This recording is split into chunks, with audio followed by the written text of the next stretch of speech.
La foi qui me fait vivre. Êtes-vous en danger?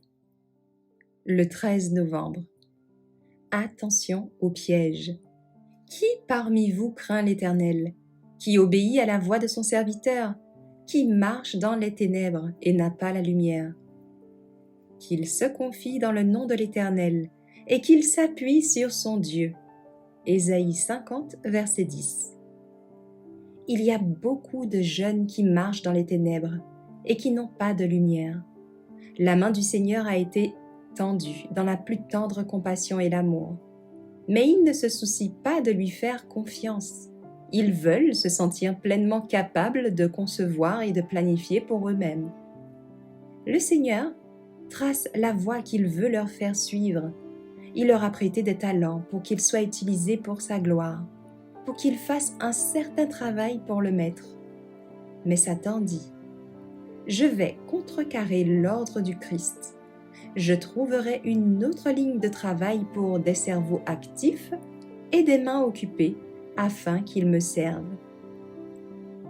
J'éclipserai les intérêts éternels devant cette jeunesse et j'attirerai son esprit par des intérêts mondains. Je le lierai par des séductions mondaines comme les fils les plus fins dont le pouvoir de lier deviendra encore comme des cordes d'acier, et il sera lié à mon service. Que les jeunes examinent d'un œil critique leurs motifs, par la prière et la recherche des Écritures, et voient si leur propre volonté et leur inclination ne les éloignent pas des exigences de Dieu.